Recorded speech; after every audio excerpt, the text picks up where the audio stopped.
At the Orange County Community Foundation, we believe in transforming our community's heartfelt intention into greater impact for good.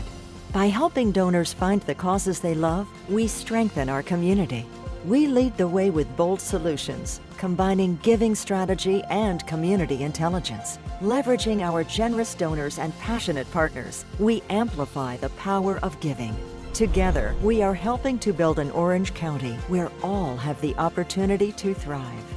OCCF is a proud underwriter of community programming and OC World.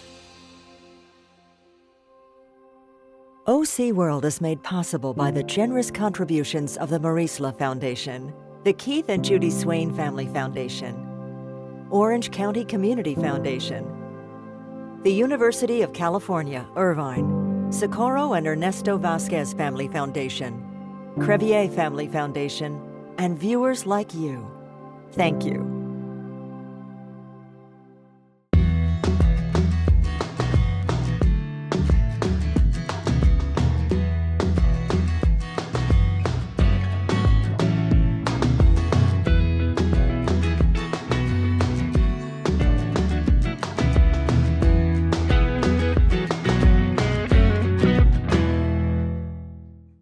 Hi, I'm Reiff, guest hosting for OC World.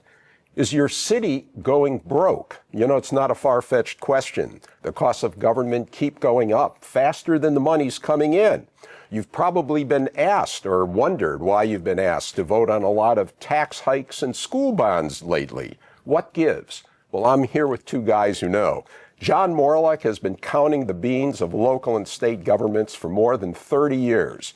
He's been treasurer, tax collector of Orange County, supervisor of Orange County, state senator from Orange County, and also a CPA. As a first-time candidate in 1994, he warned that the incumbent treasurer was headed for bankruptcy. He lost that race, but he won the argument. Just months later, Orange County did go bankrupt. John got the treasurer's job, and the rest is history. Currently, he's director of the Center for Public Accountability at the California Policy Center.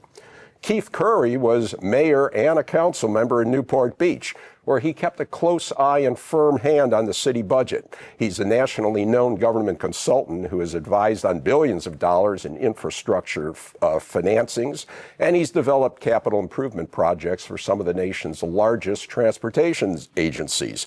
He's past president of the National Association of Independent Public Finance Advisors, and currently he's a private investor and business consultant. Welcome to both of you. I kind of see you guys, you know, as sort of the political version of those Hall of Fame athletes who are in the announcer's booth commenting on the game. You've both been in the arena. You have the medals and the scars to show for it, and now you're commenting. And today we're going to comment on the situation that a lot of government entities are facing, which is that it looks like they're almost hopelessly in the red. John, you're kind of an I told you so guy. I mentioned that, you know, it was like over 30 years ago now that you warned about a bankruptcy that did occur in Orange County. Maybe 20 or so years ago, you started warning that the state giving these retroactive pension boosts to government employees was going to eventually swamp government budgets. Lo and behold, California state and local governments are now more than $500 billion in debt, driven mostly by the escalating cost of unfunded pension and medical obligations to government employees. So are you saying I told you so all over again? This time I am. You know, it was a math problem. And at the time that this occurred, it was back in 1999, the legislature was given a bill, SB 400, and it said you ought to be able to improve the formula for California Highway Patrol officers. Their formula was 2% at 50. They said, let's make it 3% at 50 because at the end of the 1990s, the dot-com boom was providing so many profits and CalPERS was fully funded. What's 1% among friends? Right, but it's 50% increase, and then it became retroactive to the date of hire because the state's pension system, the California Public Employee Retirement System, doesn't like to do math. So they just said, okay, let's just make it retroactive to the date of hire. So just to give an example, if you were making $100,000 a year and you worked for 25 years at 2%, that's 50. 2% times 25 is 50 times 100. You're going to get 50,000 a year. Well, you make that 3% at 50. Now you get 75,000 a year. So that gap is 1/3. And so the state's pension plan was fully funded, and then it had a liability that increased it by 1/3. So now it's 2/3 funded. And here we are, what, a quarter century later, and we're still at about 71% funded. Okay, but to the average person, what does that mean, Keith? So cities and state governments are in the red. How does it translate? Because no one's coming around and saying to a citizen, "Oh, your city is underfunded by, let's say, $10 million, and your share of that is $1,000, and so you owe us $1,000." Those things don't happen. So, what is the impact on individuals, on taxpayers, and on residents? Well, what happens is not that an individual gets a bill in his mailbox. What happens is his city services decline. His trees don't get trimmed, the streets don't get fixed, there's fewer police officers to respond to crises, and generally you see a decline. And many cities have gone to a sales tax to try and offset the loss of revenue, and you do pay for that at the store when you go shopping, and your community becomes disadvantaged relative to your neighbor when people make a decision of where they're going to shop. There's been a lot of work done by cities and by the legislature. Jerry Brown actually deserves credit for introducing a new pension program to replace this. And it is gradually bending the curve, but it is a slow, grinding, expensive process as that curve is bent. But isn't that now, at this time when the curve, as you say, is being slowly bent, isn't the state legislature now is talking about unbending those rules, that they're going to chip away at them, and isn't that what's going on? That's exactly what's going on. There's a bill in the legislature to allow cities to give over and above what's allowed under the current state law. That is a budget buster. That is perhaps the worst and there's candidates for that title, the worst legislation in Sacramento this year. And John, do you think is it going to fly? Is it going to happen? In looking yesterday, it may be floundering. I mean, when you have cities like Los Angeles that is trying to find $1 billion in cuts, trying to say, well, we need to improve pension benefits again, it's sort of ludicrous. It's like, where are the financial officers that understand math? But haven't the formula of public employee unions to go to the ballot box and make their case seems to resonate with voters when they're asked to make approve tax increases? It's never because we have to pay pensions. It's because you want parks, you want roads. No, you want public safety. We're going to vote for this tax increase so that we have better protection from our police department and our fire department, which is partially true. They'll also say it's for potholes and for everything else, but it's basically resolving financial mismanagement. Okay, and yet it seems like at every level of government, this is what's happening. Cities are in the red. The state is in the red now to the tune of, I think it's $500 billion. The federal government is about to pass a big, beautiful bill that's going to add $3 to $4 trillion to the deficit. Keith, I mean, is it just a matter, as long as you can borrow and issue bonds, this spending is just going to continue? Well, I think Newport Beach is doing a good job. I think we've got several cities in South Orange County that are doing a good job in terms of planning ahead and in making sure their economic tax base stays strong. Cities like Los Angeles that are highly dependent on intergovernmental funding from Washington and Sacramento, which is being cut, which are seeing their property taxes or property values decline after the fires and the graffiti and everything else. Those cities are going to have a real crisis. John, what are a couple of cities locally that are not doing a good job right now?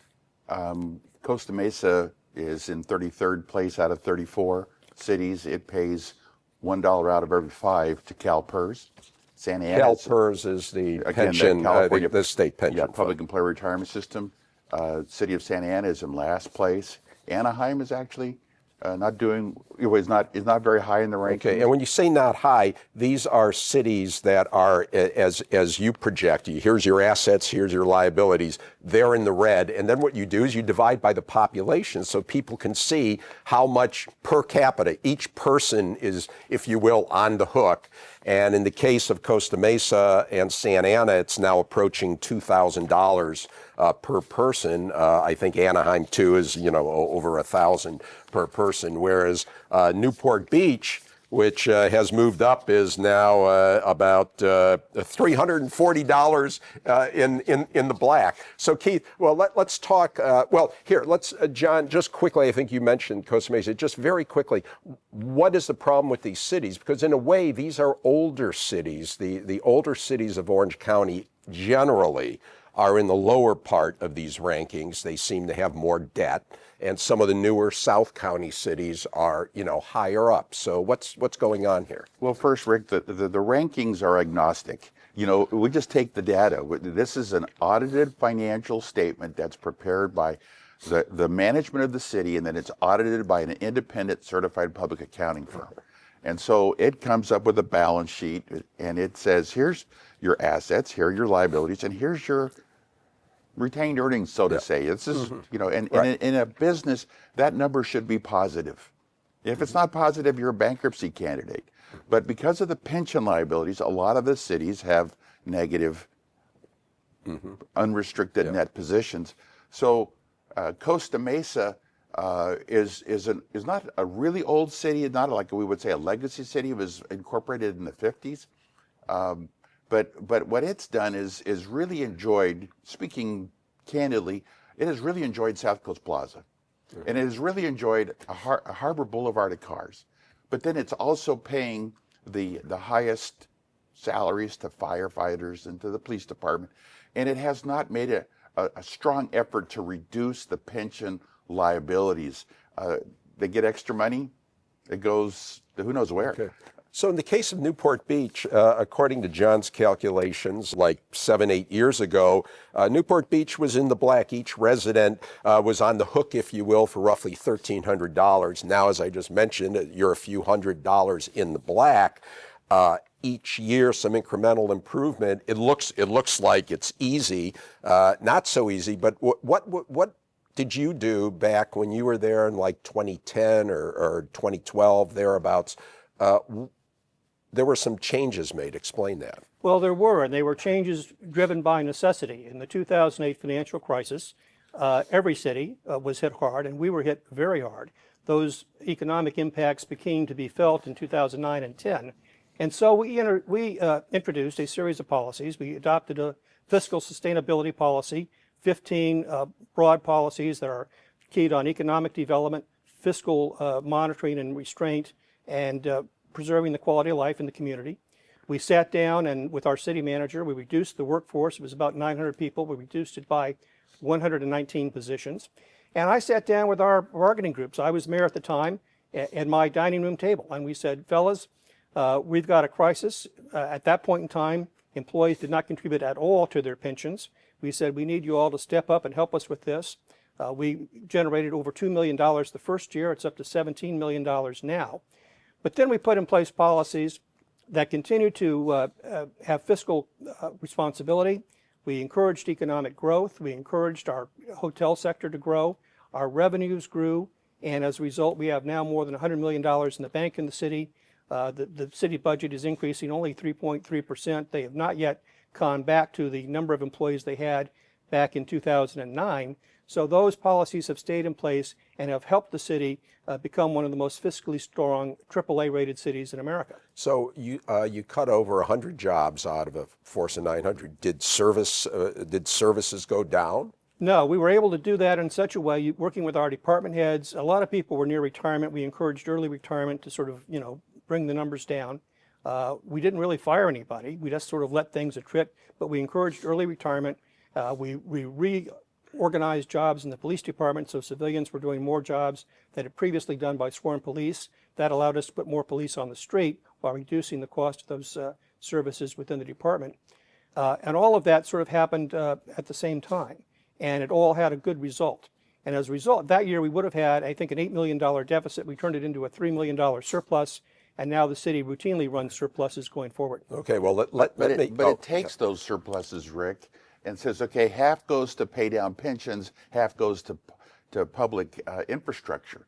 And so they have a discipline, and it's been followed by each succeeding city council. It's been really, I think, to me, an amazing story to tell. So I want to congratulate Keith on, setting the foundation for that kind of. Well, let me be a bit of a fly in the ointment here, because Newport Beach is a wealthy community, and so you have a parcel tax, right? And, Well, we have the same property tax that every other city has. We don't have a special tax. but it brings in more money than it would in most places. Right. So is it?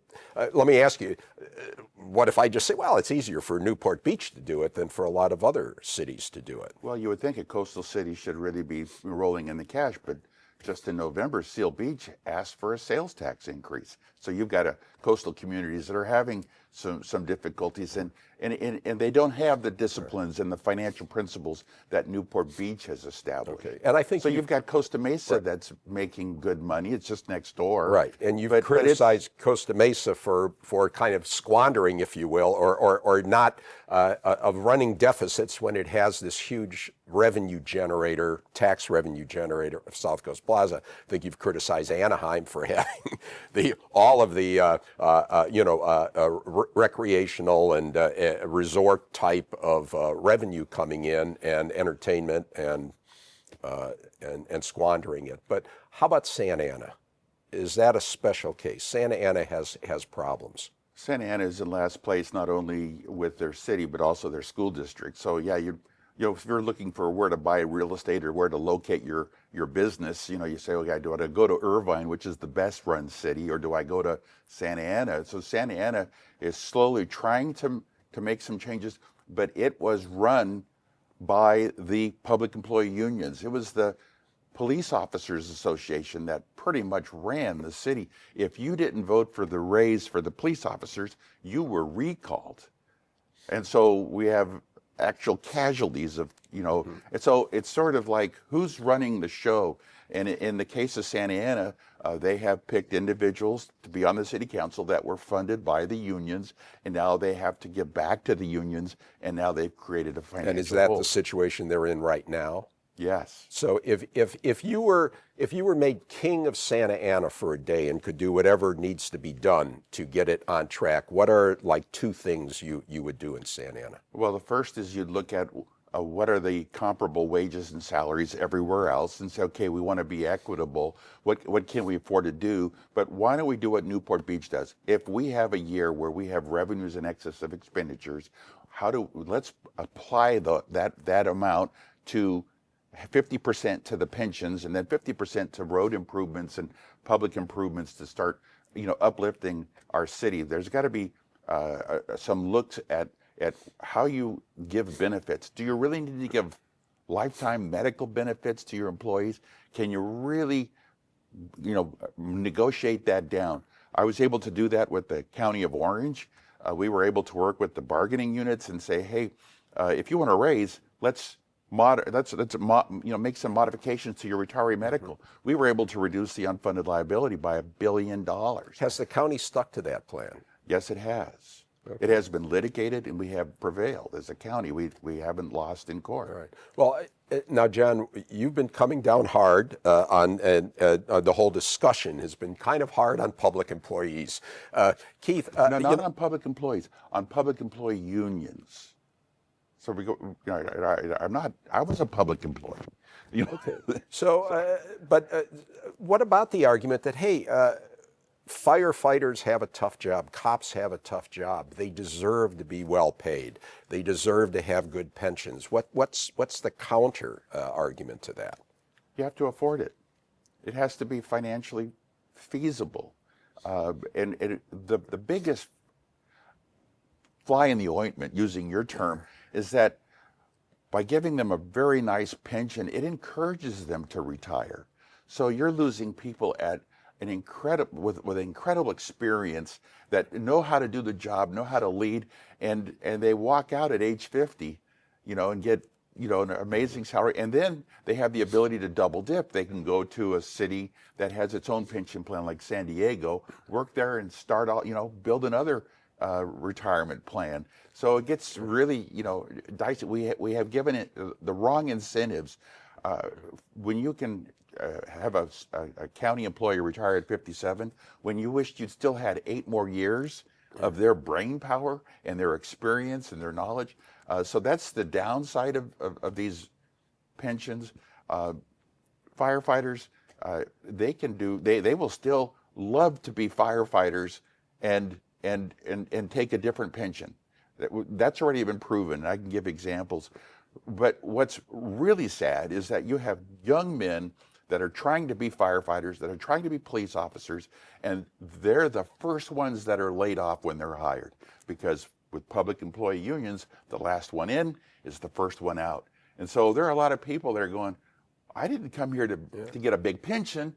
I came here because I love fire science. I love police work. This is why I'm here, not for the money, but for the fulfillment of the job. So Keith, when you were negotiating at your kitchen table or dining room table with these public employee unions, how did you persuade them when in so many cities the unions don't seem to be persuadable? It's more like, here's what we want, and if you don't give it to us, we're gonna get you out of office. First of all, did you ever face that kind of a threat that, hey Keith, you're pushing us a little too much. You may not get our support next time. Did you ever face that kind of thing? I will tell you one story, Rick. We were contracting out trash service in the city of Newport Beach, one of the last cities that collected its own trash. We had 6 very senior employees who were doing that job. It was going to save the city $15 million plus another $700,000 not to replace the trucks. I got a call from Nick Berardino, who was the head of the county unions, who represented our guys. Nick and I were friends. He was on a board I helped him get on. And he gave me the whole thing. Listen, we're going to come down. Your city manager's overpaid. We're going to make a big deal out of it. We're going to demonstrate, yada, yada, yada. And I said, listen, Nick, do what you got to do, but we're going to save $15 million. Now, if you've got a strategy where we can take care of these 6 guys, I'm all ears. Would love to hear it. He called back in 15 minutes later. Those guys were all near retirement. We had other vacancies in the city and recreation, other things. We found spots for them until they got to their retirement age. The union was okay with it, and we saved the taxpayers money.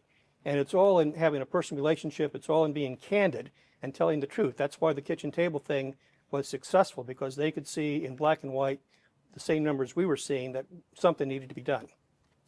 So, John, what's going to happen with the cities? You both have suggestions, and you have done a whole, kind of a manual, a recipe book on here's what cities can do to get their fiscal house in order.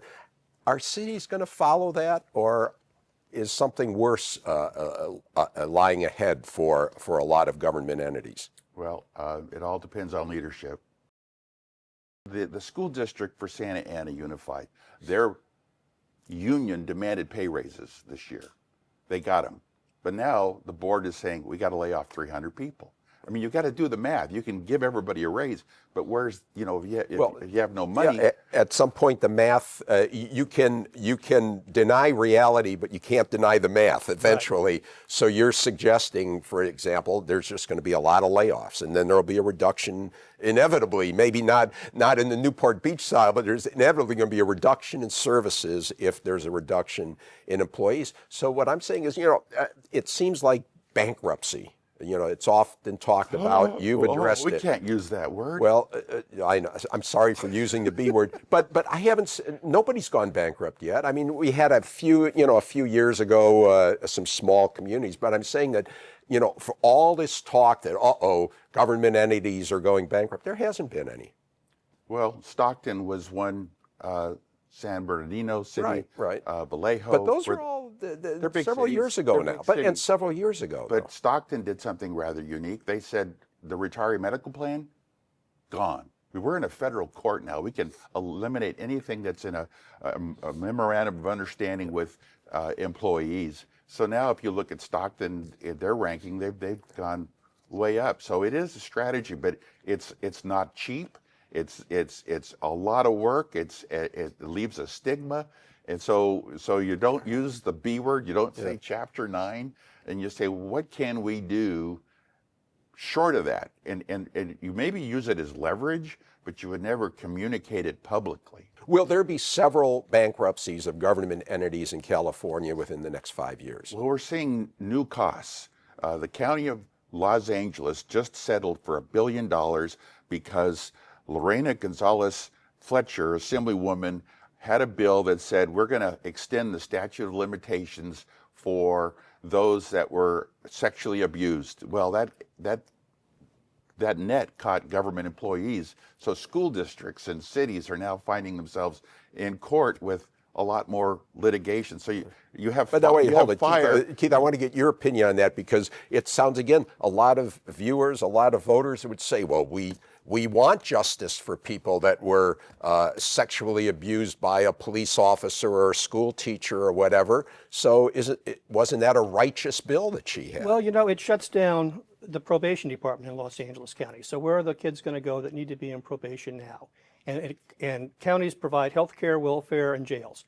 And all of those services are going to be cut because of the fiscal pressures now put on Los Angeles County because of legislation like this and litigation that comes for it. And there's a tension too. I mean, the most expensive item in any city's budget is a bad cop, because a bad cop can cost Los Angeles tens of millions of dollars and Minneapolis hundreds of millions of dollars. So you've got to have good cops, you've got to have well-trained people, and you've got to be competitive in the marketplace. And that's the tension that cities are dealing with. And successful cities are going to be able to balance that. And the legislature does no help to California cities or counties when they put these additional costs, these additional, trial lawyer, benefits into the law that encourage cities to be sued, cities to take on more costs. We're going to have a real crisis when the federal government cuts funding for health care across California, and that's going to be felt at the county level and in some cities that have their own health department like Long Beach. And it's going to be very, very expensive to deal with, and states are going to have a real problem with it as well. Okay, Newport Beach looks like it's in good shape. Everybody else will have to wait and see. Thanks for watching OC World.